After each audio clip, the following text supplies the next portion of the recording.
Bismillahirrahmanirrahim. Siapa yang ikut cara Allah pasti beruntung. Bayangin kalau dulu Ibu Musa nggak percaya dengan perintah Allah, masa sih dihanyutin ke sungai Nil segala macam? Mungkin selamanya mereka jadi buronan, pindah-pindah dari satu negeri karena takut dikejar oleh tentara Firaun, dan selamanya miskin. Tapi karena dia ikut cara Allah, wa may yattaqillaha yaj'al lahu makhraja wa yarzuqhu min haitsu la yahtasib. Wa may yattaqillaha yaj'al lahu min amrihi yusra.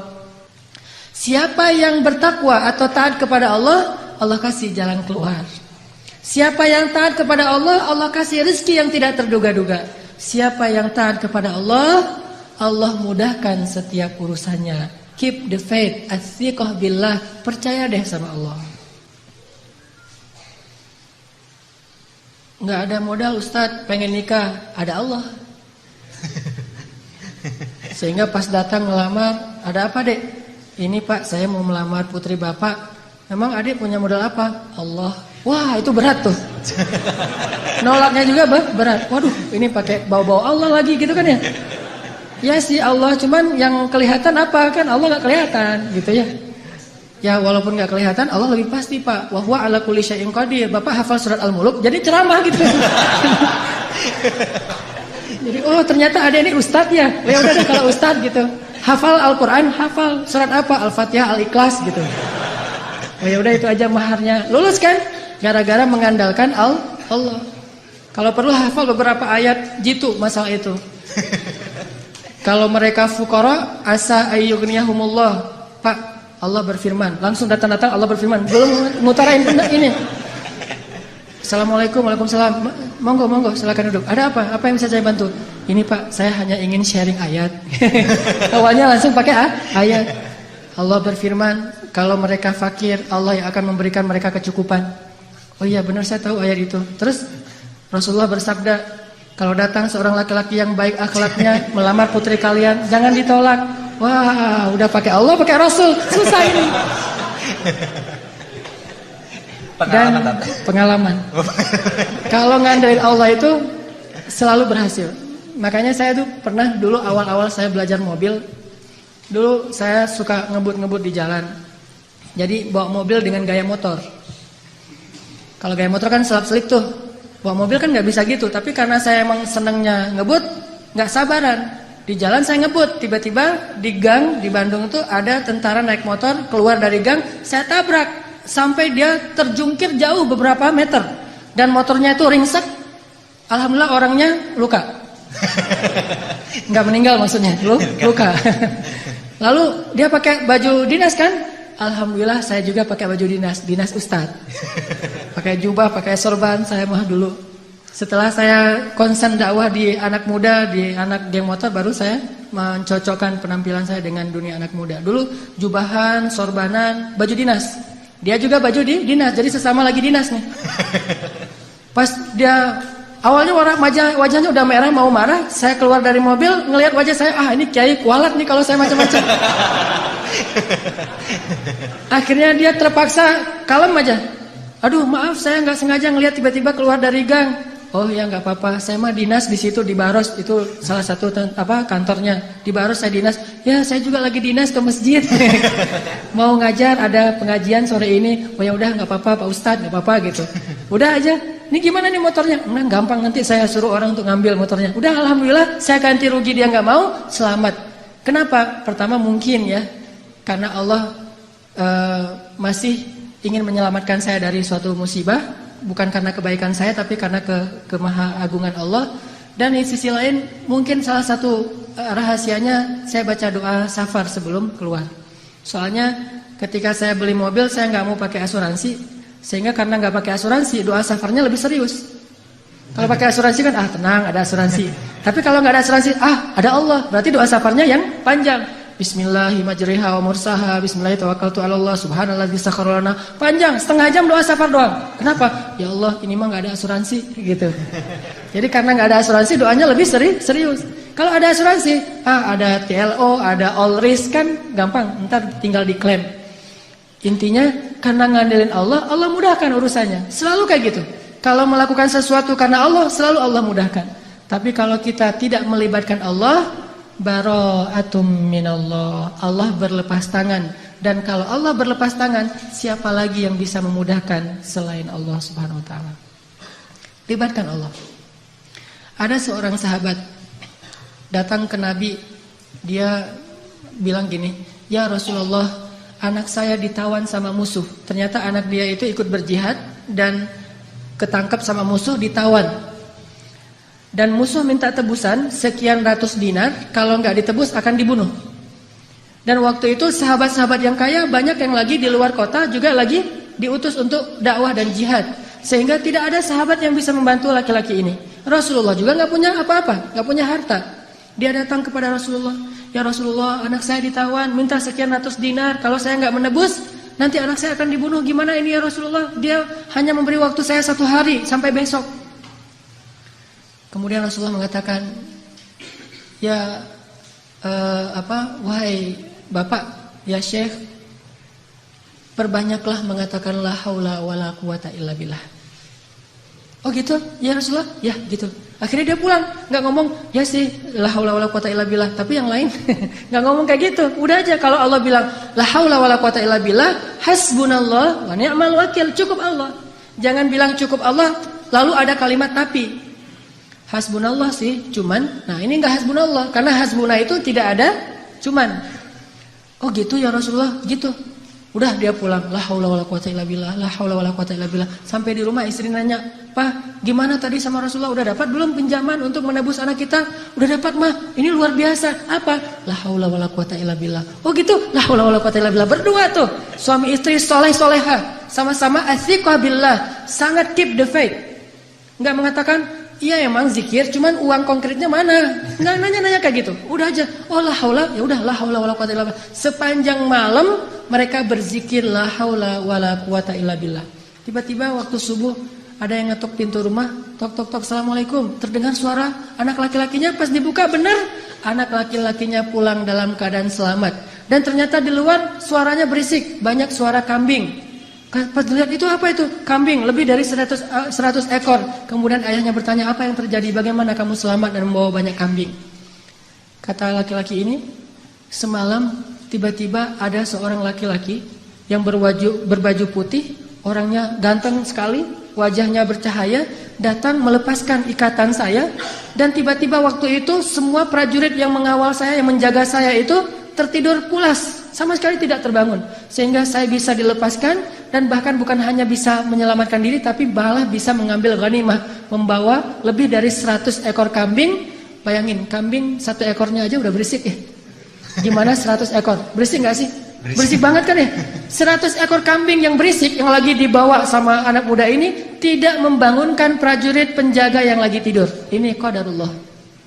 Sehingga akhirnya dia selamat dan bahkan dapat ghanimah lebih dari 100 ekor kambing dari la haula wala quwata illa billah.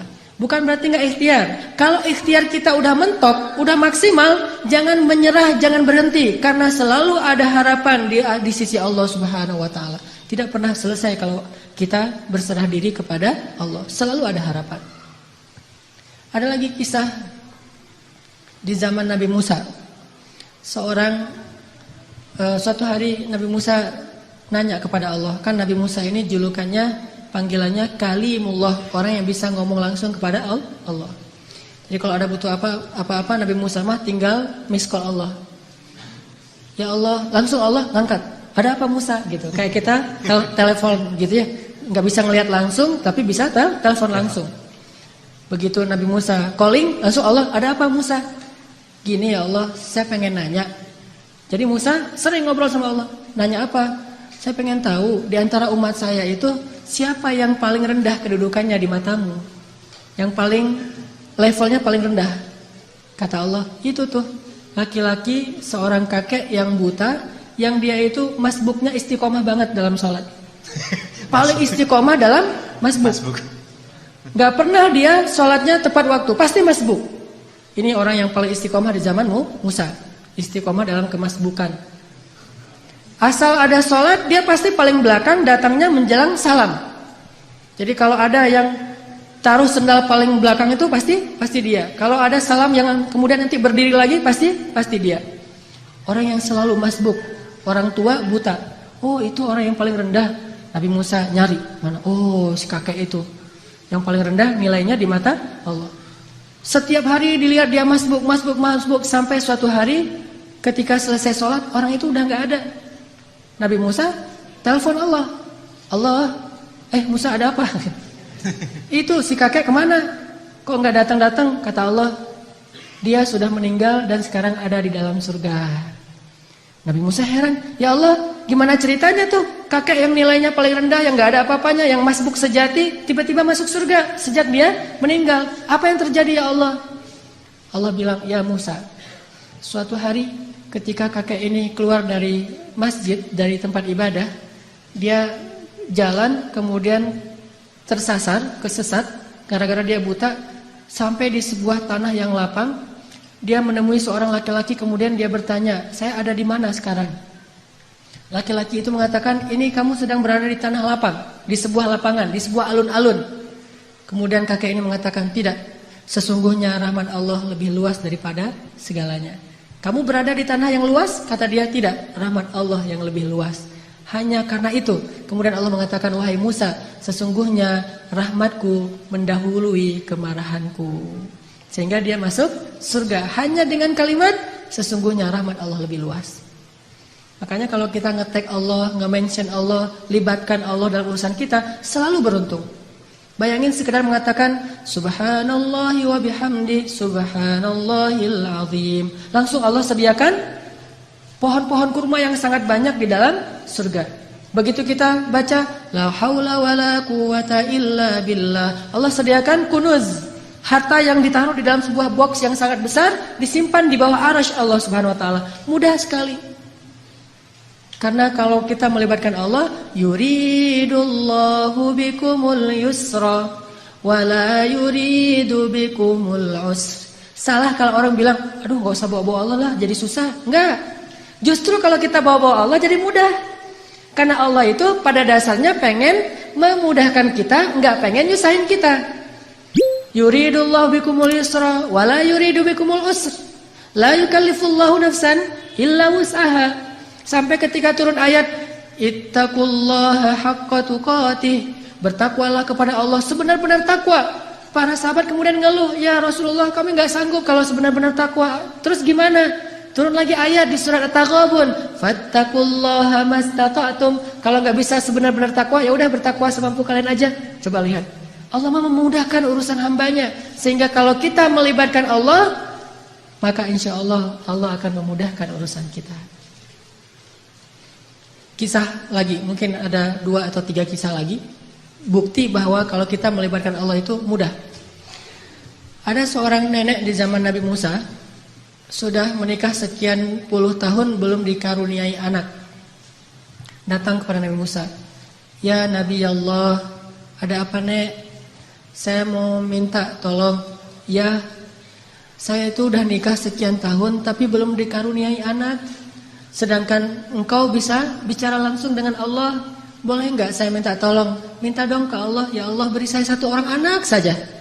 Oh baik nek, nggih gitu kata Nabi Musa. Telepon, ya Allah. Allah bilang, ada apa Musa? Ini nih, ada nenek-nenek minta diberikan anak 1 orang aja katanya, karena dia tidak punya keturunan. Apa kata Allah? Ya Musa, bilang kepada nenek itu bahwa takdirnya dia tidak akan punya anak. Itu sudah takdir. Kemudian Nabi Musa bilang, nek sabar ya. Kata Allah, oh ya udah ada jawaban dari Allah. Udah ada, gimana jawabannya? Takdir nenek mah gak akan punya anak. Oh gitu, ya sudah, assalamualaikum, waalaikumsalam, pulang. Sepanjang jalan sampai di rumah dia mengatakan, ya Rahim, ya Rahim. Memang takdir saya tidak akan punya anak, tetapi engkau maha Rahim, beri saya anak, ya Rahim. Jadi dia ngeyel gitu. Terus saja minta sama Allah dengan bahasa yang lembut, ya Rahim, ya Rahim. Besok datang lagi ketemu Nabi Musa, assalamualaikum, waalaikumsalam. Nenek yang kemarin, ada apa nek? Gitu. Sama Nabi Musa masih yang kemarin gitu. Apaan? minta dong ke Allah lagi supaya dikasih anak. Lah kan udah kemarin katanya takdirnya gak akan punya anak. Ya siapa tahu sekarang berubah. Ini nenek nih. Sikoh billah, yakin banget sama Allah. Karena gak mau ngecewain, walaupun Nabi Musa juga udah tahu takdirnya kayak gitu. Ya udah Nabi Musa telepon lagi. Ya Allah, ini si nenek yang kemarin. Oh ya Musa, jawab aja yang kayak kemarin. Oh dia gak akan punya anak. Nek, saya bilang juga apa? Takdirnya nenek gak akan punya anak. Udah bersabar aja. Oh gitu ya. Ya udah, assalamualaikum, waalaikumsalam. Ya Rahim, ya Rahim. Terus aja gitu. Datang lagi. Nenek yang sama, Nek, sama jawabannya. Belum ngomong juga udah dikasih tahu aja jawaban. Tapi kata nenek, coba minta lagi. Mudah-mudahan Allah udah mau ngasih sekarang. Ya Allah, nenek yang kemarin datang lagi. Wahai Musa, takdirnya gak akan punya anak. Nek, memang udah takdirnya kayak gitu. Sabar aja. Gimana tuh caranya, Nek? Udah takdir Allah gak akan bisa dirubah. Oh gitu. Ya Rahim, ya Rahim. Pulang terus. Setelah sekian lama gak datang-datang. Setelah beberapa bulan akhirnya dia datang bawa bayi. Gendong bayi datang ke Nabi Musa. Assalamualaikum gitu. Ah, waalaikumsalam. Nenek yang dulu. Ya, terus itu siapa? Anak. Anak siapa? Anak saya. Hah? Ya Allah, ini ceritanya gimana nih? Kok bisa nih nenek punya anak? Nabi Musa nelpon Allah. Gimana nih ceritanya nenek yang takdirnya gak bakalan punya anak tiba-tiba bawa bayi? Kata Allah, ya Musa, setiap kali saya bilang takdirnya gak punya anak, dia bilang ya Rahim, ya Rahim. Dibilang lagi gak punya anak, dia bilang ya Rahim, ya Rahim. Wahai Musa, ketahuilah sesungguhnya rahmat saya mendahului takdir. Sehingga dengan rahmat Allah, Allah mengubah takdir nenek ini yang tadi gak punya anak jadi punya anak. Kalau kita baca hadis-hadis Nabi tentang kisah-kisah para anbiya itu luar biasa.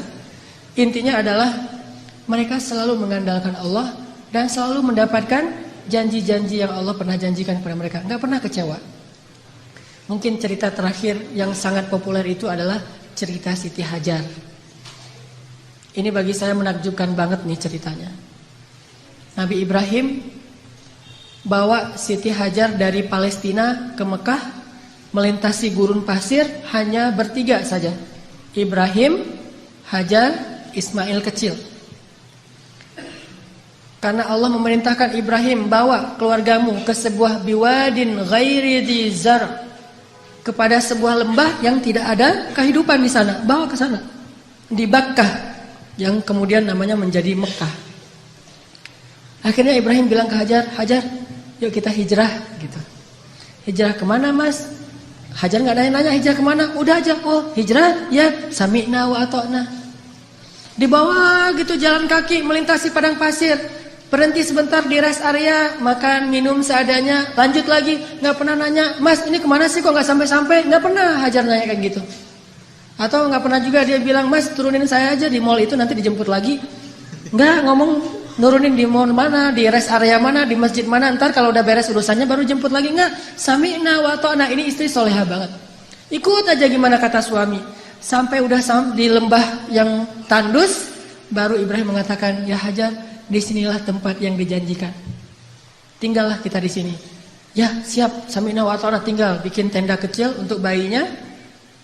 Hari kedua setelah tinggal di situ, baru Ibrahim bilang, ya Hajar, saya akan kembali ke Palestina, tinggallah kalian di sini.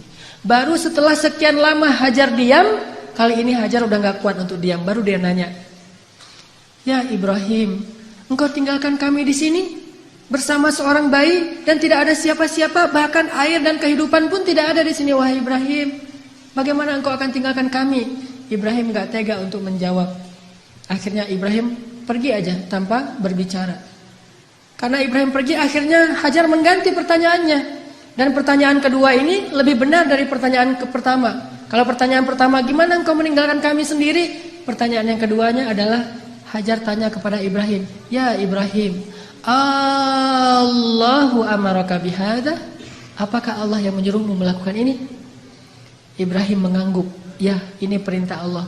Apa kata-kata Hajar? La yudayyi'anallahu idzan. Kalau begitu pergilah wahai suamiku, Allah tidak akan mengecewakan kami. Ini namanya keep the faith. Kalau udah libatin Allah, berubah semuanya. Kalau tadi khawatir, galau, sedih, takut, tapi begitu nanya Allahu amaraka bihada, yang menyuruh kamu melakukan ini wahai Ibrahim? Ya kata Ibrahim, la yudayyi'anallahu idzan. Kalau gitu pergilah wahai suamiku, Allah tidak akan mengecewakan kami. Jadi kalau ada suami pergi tiba-tiba, kemana mas? Itu pertanyaannya salah, nggak usah dijawab. Tapi kalau nanyanya, mas ini Allah yang nyuruh, ya, oh pergi aja. Nggak apa-apa juga sebulan, setahun, Allah tidak akan mengecewakan kami. Kemana ternyata? Ikut taklim, ikut mungkin ada itikaf di mana. Kalau Allah yang nyuruh, maka istri akan tenang. Tapi kalau bukan Allah yang nyuruh, ini kenapa mas kok pergi, Allah yang nyuruh? Bukan tuntutan sosial media.